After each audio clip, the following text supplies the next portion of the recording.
fracturas expuestas uno de las emergencias traumatológicas. Ya habíamos hablado sobre las emergencias traumatológicas. ¿Recuerdas cuáles son? Uno, fracturas expuestas. Dos, Síndrome compartimental. síndrome compartimental.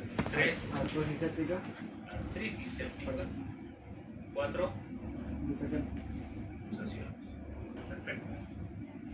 Entonces, entre las fracturas, ahora tocando el tema de las fracturas expuestas, ya la definición es una solución de continuidad ósea en la cual va a haber un contacto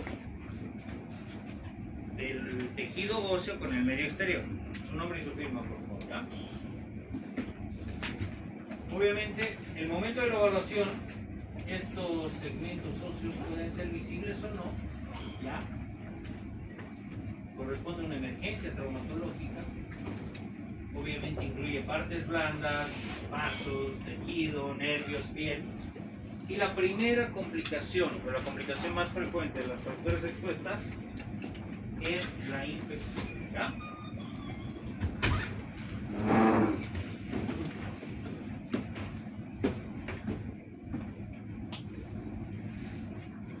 Entonces, entre las generalidades hablamos de que un 30% de los politraumatizados asocian una fractura expuesta. Son traumatismos de alta Señorita Camacho, energía. pase por ¿Ya? enfermería. Se suelen asociar con un impacto directo, por ejemplo una colisión de un vehículo motorizado, una caída de altura o el sector de la construcción son bastante frecuentes. Un 40 a 70% de estos pacientes con una fractura expuesta asocian otra fractura o lesión en otra región anatómica. Entre los factores de riesgo que tenemos para que esta fractura expuesta se infecte, obviamente la contaminación inicial sí es considerable. Nosotros tenemos que ver si esta fractura pues ha sido encima de tierra, encima de tejido, encima de material sucio, si fue en un sector donde había basura, heces. Obviamente una contusión extensa de los tejidos blandos nos va a predisponer también a mayor infección. Una fractura inestable nos compromete a la mayor infección. El estado de salud del paciente, obviamente, ya no es lo mismo un paciente joven, sano, que un paciente inmunodeprimido o un anciano. Y también la presencia de microorganismos contaminantes en las intervenciones, ya cuando hay las lesiones o las infecciones intrahospitalarias suelen ser más difíciles su tratamiento. El mecanismo, como ya habíamos dicho, las fracturas puede ser un mecanismo directo o indirecto. La clínica que nos va a dar, obviamente dolor, puede llegar a tener un shock neurogénico, la hemorragia, si es abundante, puede llegar a tener un shock hipovolémico, con impotencia funcional, importante deformidad, disminución de la movilidad y obviamente la lesión de las partes blandas. ¿Okay? En la cual tenemos que observar si estas lesiones de partes blandas son colgajos o pérdidas total de segmentos de tegumento. ¿Cuáles van a ser los objetivos de nuestro tratamiento en estos pacientes? Primero, y lo primordial, salvarle la vida al paciente. ¿Ya? Pasen al fondo, por favor. Salvar la vida al paciente. Luego, cuidado mucho. Prevenir las infecciones, la prevención de las infecciones, la preservación de las partes blandas, y ahí nos vamos a la consolidación de la fractura, y otro que es restaurar la función del exterior. Aquí hay uno que no está mencionado acá, pues, y otro es la parte estética. ¿Ya? En lo posible tiene que ser igual un factor, un objetivo de tratamiento, pero antes de la parte estética siempre es restaurar la función, y antes de restaurar la función obviamente es la preservación de la vida del paciente. ¿Ya? Anamnesis, para nosotros es importante que ustedes sepan que tienen que avisar o tienen que anotar cuándo se hizo, cómo se hizo y dónde se hizo. ¿Ya? Cuándo tenemos que anotar la fecha, la hora y con cuántas horas de evolución lo estamos evaluando. Eso es importantísimo. ¿Ya? Cómo, obviamente, el mecanismo causal, que fue lo que le causó, y dónde. El antecedente es muy importante. No es lo mismo que alguien se haya caído sobre su casa, en su sala, con su piso limpio, a que alguien se haya caído en un hueco en la calle lleno de uso. ¿Ya?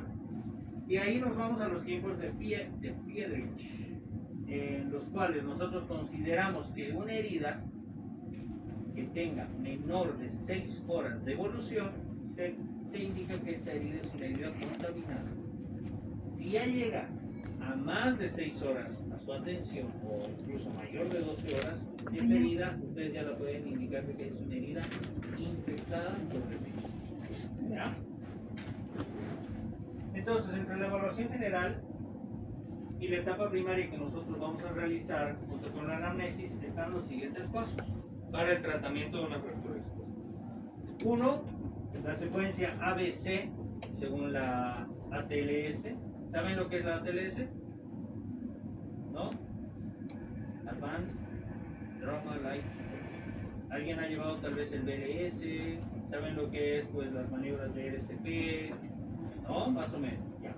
Eso pase. Al fondo, allá. Entonces, vamos a tener primero las secuencias A, B, C, D, E, según la TLS. Obviamente después de eso tenemos que realizar una analgesia a nuestros pacientes, una evaluación del estado neurológico, realizar la clasificación de Bustillo y Anderson, cubrir con apósitos estériles, inmovilizar por el estudio radiológico, obviamente las radiografías de todo el segmento afectado, y esto es importantísimo, antibióticos y tétano. ¿Okay? Antibiótico precoz y tétano. Vamos a ir respecto al ABCDE. El A es, ¿qué cosa? Mantenimiento de las vías aéreas, ¿no? Airway. Entonces, tenemos que realizar la apertura de las vías aéreas y la protección cervical.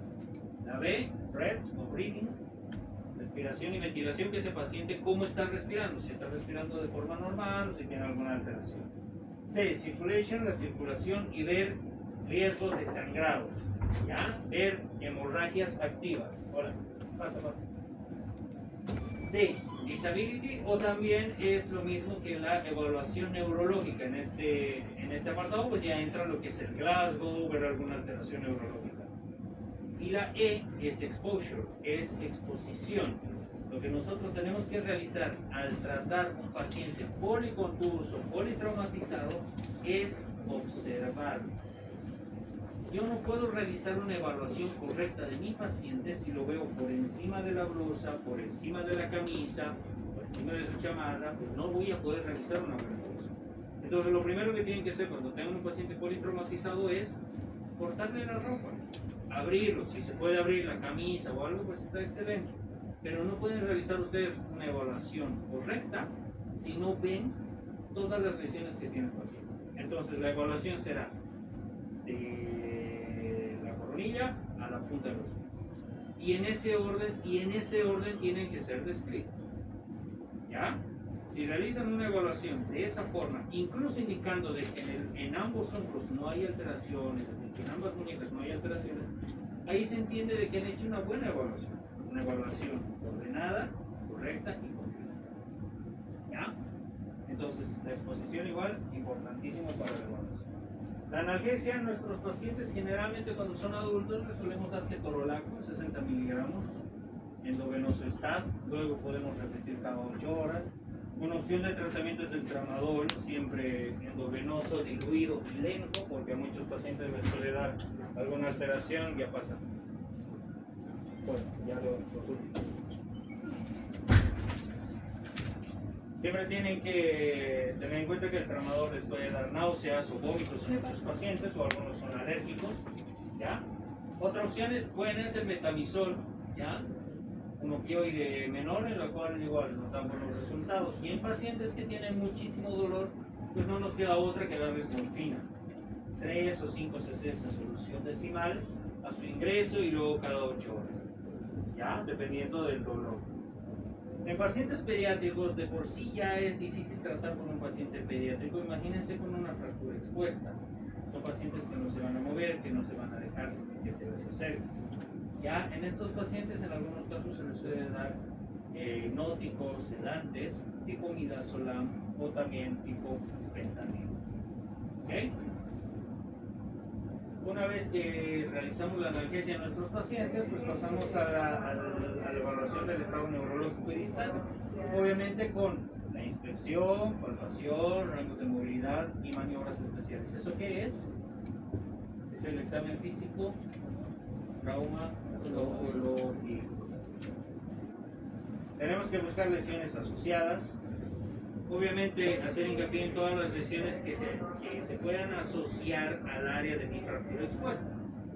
Alteraciones vasculares, signos de insuficiencia vascular, signos de isquemia, ¿ya? Alteraciones nerviosas, ya sean motores o sensitivas. ¿Ya? De ahí pasamos a la clasificación de Bustillo y Anderson, que ya lo habíamos pasado anteriormente, ¿ya? Que se dividía en tres. ¿Listo? ¿Qué era lo más importante de la Bustillo y Anderson? ¿Recuerdan? Estaba contaminado. Sí, estaba contaminado. Uno y otro.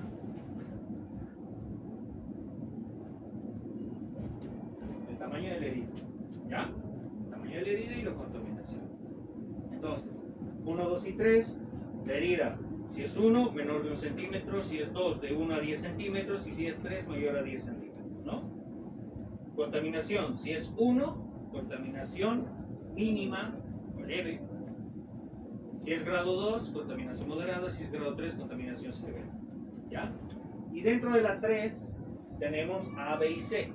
Entre las cuales 3 quiere decir que es una contaminación alta.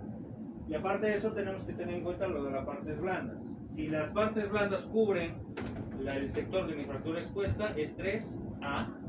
Si las partes blandas no cubren la región de mi fractura expuesta, es 3B. Y si cualquier lesión de estas me compromete la zona vascular o la región vascular, se considera una Bustillo Anderson 3C. Hablamos de la tipo 1, lesiones menores de 1 centímetro, en las cuales no observamos mucha contaminación alrededor, ¿ya? Y tenemos otra lesión que no encontramos, que van a encontrar sangre, pues manchas, pero no hay una contaminación severa, ¿ya? En la tipo 2, pues vamos a ver si son fracturas que asocian heridas de mayor tamaño o de una contaminación mayor, ¿ya? Ahí arriba también tenemos otra, pues heridas mayores de 1 centímetro, ¿no? Y contaminación por ende moderada. Ya pasamos a la 3C, como habíamos dicho, en la cual tenemos, por ejemplo, una 3A, en la cual ya la herida es mayor a 10 centímetros, es una exposición grande, y en este sector, ¿creen que tapa o no tapa las partes blandas de mi fractura? Tapa, ¿no? Si yo lo limpio, lo ingreso, tapa toda. Perfecto. La 3A. Tenemos una 3B, en la cual tenemos un trauma, en la cual yo acerco la fractura, lo trato de limpiar y veo de que hay un segmento que no cubre mi fractura. Entonces corresponde a una 3B. Finalmente tenemos otra, digamos, en la cual hay una desestructuración total del miembro, pues no veo que me vaya a cubrir nada, ni piel, ni carne, ni músculo, ni tendón, nada. Entonces, y obviamente hay un riesgo vascular distal importante. Corresponde a una 3C. Acá también veo de que tengo aquí una lesión en la cual la parte distal de la pierna está totalmente doblada y un sangrado importantísimo. Este tipo de fractura corresponde a una 3C.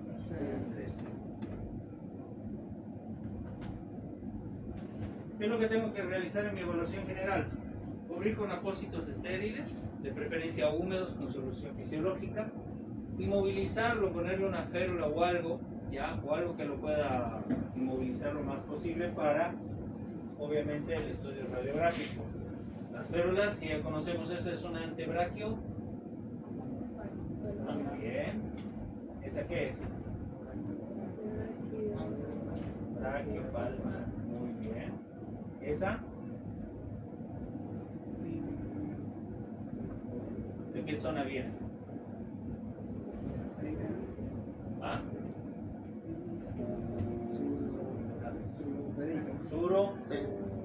suropédico. Si llega a cubrir los dedos más, de aquí, suro, digital. Y esa es una. ¿De qué zona viene? Aquí. Zona crural. Cruro.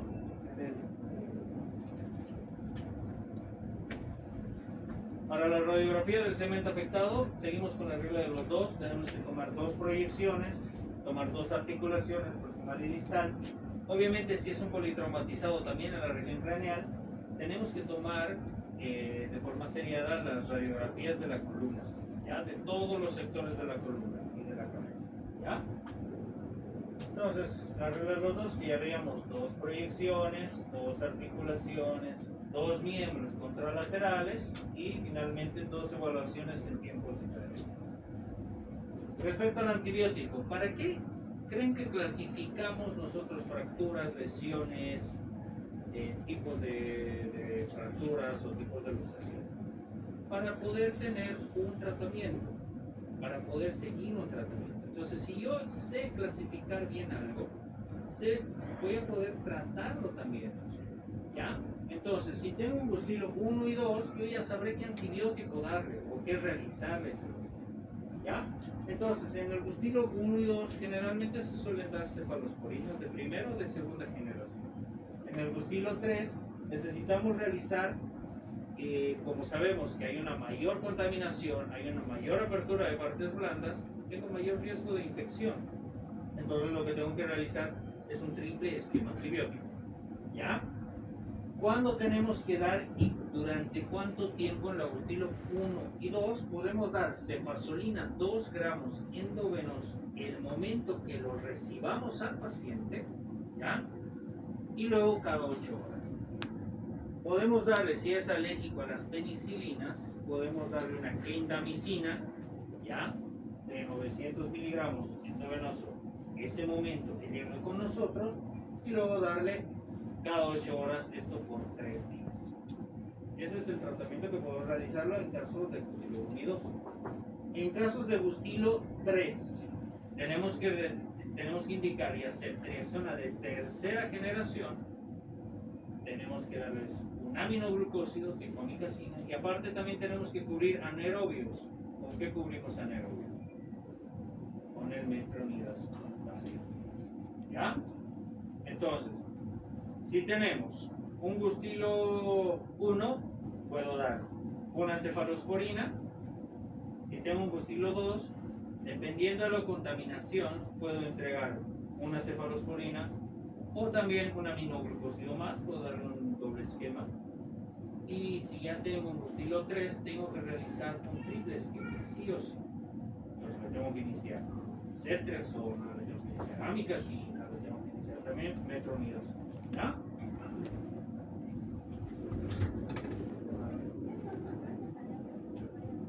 Ya anda pasando, ¿ya?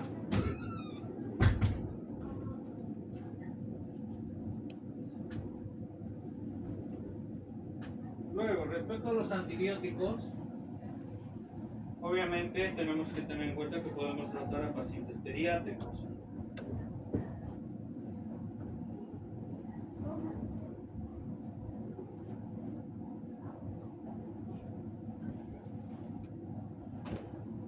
En este caso tenemos que saber pues, las dosis también pediátricas de cefazolina. En algunos casos solemos dar clindamicina o vancomicina. Hay pacientes con, se podría decir que llegan bastante contaminados.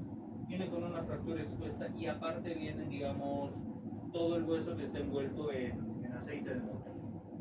¿Ya? Entonces son lesiones tan contaminadas que nosotros ni en quirófano terminamos de limpiarlo totalmente. En esos casos pues, hay que recurrir a tratamientos más agresivos y aparte a todo paciente que nos ingrese con una fractura expuesta lo tendremos que valorar, darle el tetanol profiláctico. ¿Cuántos de aquí tienen su tarjeta de antitetánico en este momento? 2, 3. De todos los pacientes que nos llegan con fracturas expuestas, uno o no saben si alguna vez le colocaron antitetánica Muchos dicen sí me han colocado, pero la tarjeta ¿dónde la tendré? ¿Ya? Entonces, como hay un riesgo alto de infección y pues puede ser también causa de debate en algunos casos, porque hay un esquema para que uno siga la profilaxis antitetánica, ¿verdad? Entonces, en estos casos uno tiene que valorar, si ustedes no pueden tener un dato demostrable de que ese paciente se ha hecho vacunar la antitetánica en los últimos 5 años, ustedes tienen la obligación de apenas que llegue ese paciente darle antitetánica y sonoría. ¿Ya? ¿Listo?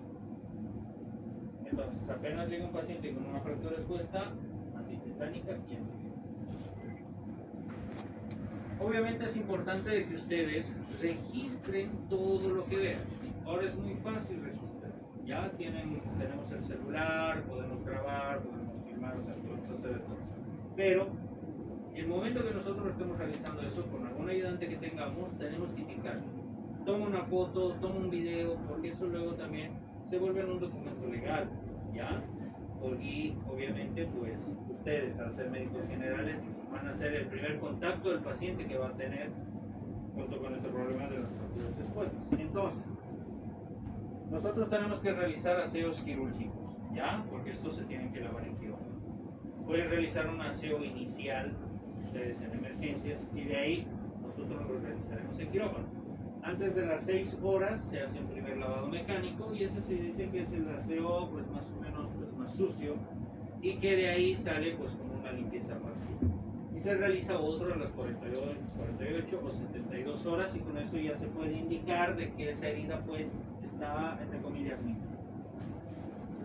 El lavado se hace siempre del exterior al interior, realizamos una excisión de todos los bordes de la herida, siempre buscando bordes sangrantes. Si tenemos bordes sangrantes, pues ese borde está con vida, porque a veces hay bordes que no nos sangran, entonces son bordes isquémicos, necróticos que tenemos que sacar. Tenemos que quitar obviamente todos los detritos, tejidos desvitalizados y obviamente si vemos nervios, vasos, pues preservarlos lo más que se pueda. ¿Cómo vamos a combatir la infección? Ya habíamos visto, lavado, antibiótico. Y otro, la estabilidad de la fractura temporal o definitiva. La podemos realizar en diferentes formas. Por ejemplo, en algunos pacientes con una fractura expuesta, lesión amplia de partes blandas, podemos colocar tutores externos, barras metálicas con unos dados metálicos que nos permiten realizar unos marcos alrededor de la lesión, o enclavados medulares. Esto una vez que hayamos terminado el tratamiento y de que podamos indicar de que eso no está infectado, o también colocar placas de obstrucción. ¿Ya? En resumen, tenemos que entender que las fracturas expuestas es una urgencia y una emergencia traumatológica. ¿Ya? Tenemos que tratarlo en etapas ordenadas y bien descritas. ¿Ya? Tenemos que indicar a todos estos pacientes antibióticos porque hay un riesgo de infección. Es un tratamiento con un equipo multidisciplinario, en muchos casos llegan a ingresar vasculares, clínicos, emergenciólogos. Es un tratamiento multidisciplinario. Siempre que podamos y de forma pues, segura, tenemos que cubrir nervios, vasos, tendones, huesos, todo lo que veamos. Siempre evitar mayor exposición. Ya en el momento que podamos cubrirlo, realizar un lavado, volver a cubrir. ¿Ya? Y obviamente una infección es una complicación seria. A eso nos vamos a las complicaciones. Entre las agudas tenemos hemorragia, infecciones, lesiones neurológicas o síndrome compartimental por el problema que causan. Subagudas se nos pueden cruzar las partes alrededor de la herida. Y aquí ya vienen las complicadas, que son las crónicas, que es una osteomielitis crónica, ya que esos pacientes definitivamente no llegan a curar. Ya se puede llegar a controlar esa infección, pero no llegan a curar. Rigidez articular, ya debido por el tratamiento prolongado, artrosis a los pocos años de la lesión, retardo de consolidación o pseudoartrosis, esas son alteraciones en la fractura, son fracturas que no curan, que pasan 3, 4, 5, 6 meses y esa fractura sigue, por más de que tú le pongas una placa, se ve todavía el trazo de fractura, acortamientos en la extremidad. Y pues vamos a pasar a revisar algunos casos clínicos, ya, para ver si han entendido. Aquí tenemos un paciente masculino de 64 años que llega a nuestro servicio con 2 horas de evolución y estaba realizando trabajos con su amoladora, su sierra circular. ¿Qué cosa ven ahí? Vemos una solución de continuidad en partes blandas, importante, con deformidad, desestructuración de la mano, principalmente en segundo, tercer y pulgar, ¿no? Ya, ahí vemos una lesión total ablativa, ¿no? Una amputación. Vemos en la radiografía, pues tenemos estas lesiones, tenemos en la punta ahí de F2, tenemos en F1 del segundo y del tercer dedo. ¿Qué Gustilo Anderson corresponde?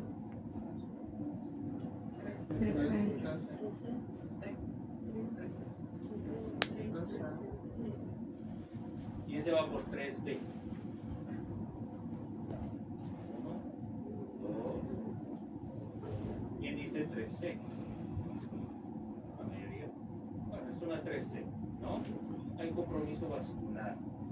Esos dedos están isquémicos, están necróticos, ¿no? Entonces, una fractura con una lesión vascular. Lo que se realiza, pues, es la conformación de su muñón y se completa la amputación. Queda así. Otro, masculino, 32 años, 1 hora de evolución, igual, cierra circular, estaba con su amoladora, se le escapa y se corta la mano.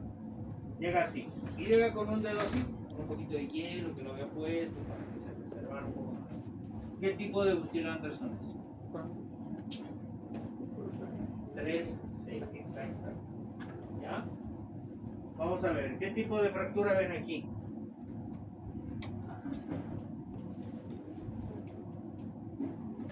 Este es el quinto dedo. Primera falange, segunda falange, tercera falange. ¿Hay fractura? ¿Dónde? ¿Esta línea? No. Ya habíamos dicho, ¿ah? Exactamente, ya habíamos dicho que no todas las líneas radiopacas, ¿ya? O radiolúcidas, perdón, son fractura, ¿ya? Estas líneas son partes blandas del mismo dedo, ¿ya? Entonces tengan cuidado con eso. Aquí, ¿qué cosa se ve? Ya, una luxación, una luxofractura yo diría, porque aquí también se ve cortado y demás por la sierra. Aquí, ¿qué hay? Hay una fractura de qué?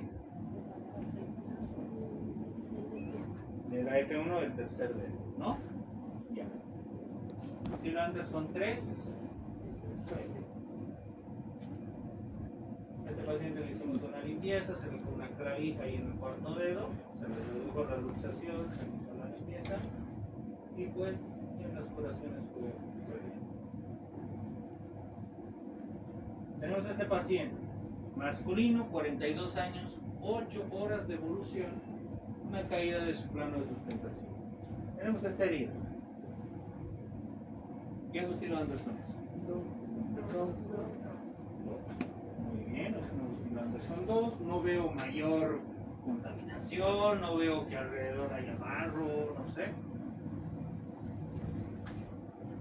Vemos esta fractura. Curiosamente, el paciente ya tenía una placa con una fractura anterior y ahora se fracturó de la placa un poquito más arriba. Y en el hueso, pues, un poquito más arriba. ¿Ya? Es una Gustilo Anderson 2. Una fractura, ¿qué tipo de fractura sería? ¿Ah?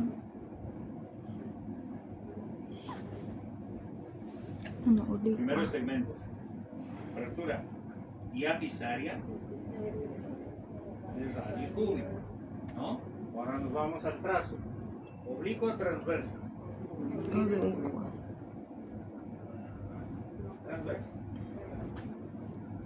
Este paciente lo que le hemos hecho es le hemos retirado las placas que tenía y luego le hemos colocado 2 clavijas dentro del hueso.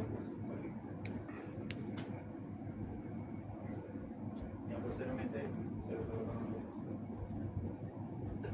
Masculino, bueno, y en este caso tenemos 8 horas de evolución. ¿Esa herida es infectada o contaminada? Infectada. Menor de 6 horas. Masculino, 26 años, 10 horas de evolución y viene con un accidente de tránsito. Nos llega así, una radiografía, nos llega el paciente en esta forma, pues nosotros vemos la radiografía como por ahí. Llega con ese vendaje, aparentemente hay mucho sangrado. Y vemos que posteriormente tiene esta lesión. ¿Qué kilómetros son esos? ¿Dirían que hay una contaminación severa? Sí. Hay un compromiso vascular severo, una pérdida extensa de partes blancas. Y pues esto lavado, injerto, se pueden hacer dentro de recuperación, pero finalmente en muchos casos llega a terminar en la conformación de un pulmoncito y se completa la amputación. ¿Ya? Hasta ahí llegamos. ¿Listo?